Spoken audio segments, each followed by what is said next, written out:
La hazaña de un Gosain hindú H.P. Blavatsky. Libro de audio editado por www.lemp3.com, Blavatsky, Elena Petrovna 1831-1891. Teósofa rusa. Fundó, con H.S. Olcott, la Sociedad Teosófica 1875. Viajó a la India, donde conoció el budismo esotérico.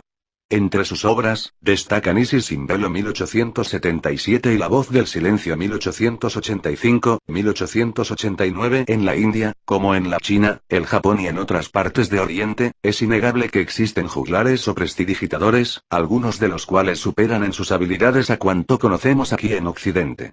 Pero estos juglares distan de alcanzar a realizar los prodigios que ejecutan los fakires, tales como el del crecimiento extraordinario del mango, descrito por el Dr. Carpenter en estos términos. La mayoría de los que han visitado la India aseguran que es verdaderamente la mayor maravilla que hasta ahora he visto. Que un robusto mango crezca casi de golpe hasta 6 pulgadas de altura en un trozo de suelo lleno de hierba no manipulado ni visitado previamente por el fakir, pues de cubierto con un cestillo invertido, y que el mismo arbolito suba desde 6 pulgadas hasta 6 pies, bajo cestos cada vez mayores y en el intervalo de simple media hora, es cosa prodigiosa, que deja bien atrás a las más vistosas operaciones de juegos de manos de la mismísima medium feminista Miss Nibul. A propósito del caso que antecede, séame permitido el narrar otro de mi experiencia personal en mis viajes por el Oriente misterioso. Me hallaba en Karupuz, camino de Benares, la ciudad santa de los hindúes, cuando a una señora amiga mía le robaron todo el contenido de su maleta, joyas, vestidos y hasta un libro de notas, con el diario que esmeradamente llevaba desde hacía 3 meses.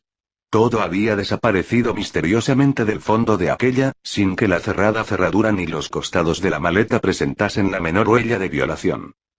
Desde la desaparición de los objetos habían mediado, por lo menos, varias horas. Un día y una noche quizá, que es lo que habíamos empleado en visitar las vecinas ruinas ocasionadas por las huestes de Nana Sahib en sus represalias contra los ingleses invasores. La primera idea que se le ocurrió, naturalmente, a mi amiga, fue la de recurrir a la policía, y el primer pensamiento mío, por el contrario, fue el de pedir ayuda a algún santo hombre o Gosain, verdadero sábelotodo, o en su defecto a un juglar. Pero los prejuicios de nuestra civilización prevalecieron, como siempre, en la decisión de mi compañera, quien perdió más de una semana en pesquisas inútiles y en idas y venidas a la Chavatara o prefectura de policía indígena.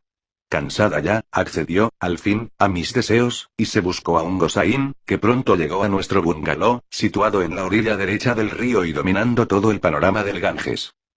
La experiencia se realizó allí mismo en la terraza de la casita, ante la familia toda de nuestro hostelero, mestizo portugués muy amable, 2 franceses recién llegados, que se reían impíos de nuestra estúpida superstición, la interesada y yo. Eran las 3 de la tarde. El calor nos sofocaba, no obstante lo cual el santo Gosain, verdadero esqueleto viviente de color de caoba, pidió que cesase de funcionar el gigantesco abanico que para refrescar un poco aquel ambiente de horno estaba suspendido sobre nuestras cabezas. Sin duda, aunque no lo dijo, lo exigía así porque es sabido que las corrientes de aire contrarían la producción de todos los fenómenos magnéticos de índole delicada. Recordé entonces el famoso procedimiento adivinatorio llamado de la marmita o cacharro viviente, que es el instrumento que ordinariamente emplean los hindúes para descubrir el paradero de los objetos perdidos. Pues, bajo el influjo del magnetizador que opera, el trebejo en cuestión gira y rueda por el suelo hasta llegar al sitio donde yace el objeto que se busca, y pensé que el Gosain le emplearía también entonces. Pero me equivoqué en mis inducciones. El Gosain, en efecto, procedió de un modo muy distinto. Pidió le diesen un objeto cualquiera del uso personal de la dueña y que hubiese estado en contacto en el maletín con los perdidos. La señora le entregó entonces un par de guantes, que él estrujó entre sus manos, dándoles muchas vueltas entre ellas corno haciéndolos una pelota. Luego los tiró al suelo. Extendió en cruz sus brazos con los dedos abiertos, dando una vuelta completa sobre sí mismo como para orientarse en la dirección que llevasen los objetos robados. Se detuvo de repente con un vivo sacudimiento eléctrico, y, se tiró cuán largo era, quedó inmóvil. Se sentó, al fin, con las piernas cruzadas y con los brazos siempre extendidos y en la misma dirección cual bajo un fuerte estado cataléptico. La operación esta duró una larga hora, tiempo que en aquella sofocante atmósfera constituía para nosotros una verdadera tortura, hasta que instantáneamente nuestro mospe dio un salto hacia la balaustrada y comenzó a mirar hacia el río como extasiado bajo un encanto misterioso. Todos miramos también ansiosos en la misma dirección, viendo venir, en efecto, no se sabe cómo ni de dónde, una masa oscura, cuya verdadera naturaleza nos era imposible discernir. La mole en cuestión se diría que venía impelida por una fuerza misteriosa, dando vueltas con lentitud primero y con gran rapidez después, como la consabida marmita giratoria antes referida. Flotaba la masa como sostenida por invisible barquilla y se dirigía en derechura hacia nosotros como un ave que viniese volando. Pronto aquello llegó hasta la orilla del río y desapareció entre la maleza de su orilla para reaparecer a poco, rebotando con fuerza al saltar la paredilla del jardín para caer pesadamente, por último, sobre las extendidas manos del santo asceta Ogosain, quien le recogió con un movimiento como automático.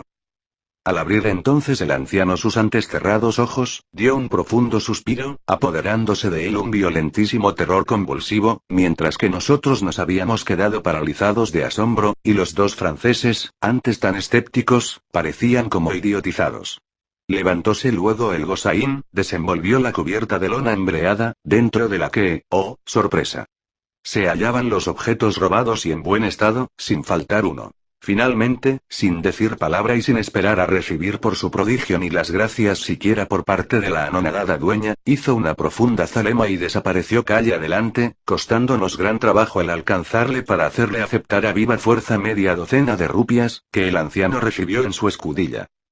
Bien seguro estoy de que este mi verídico relato, que los demás testigos presenciales del hecho pueden atestiguar por sí, parecerá un cuento de hadas a no pocos europeos y americanos que jamás visitaron la India.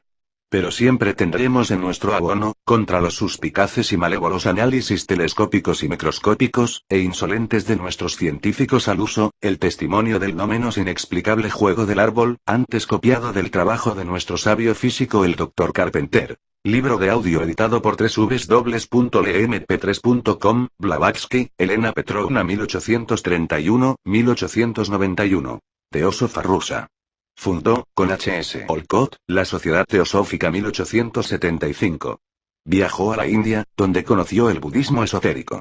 Entre sus obras, destacan Isis sin velo 1877 y La voz del silencio 1885-1889.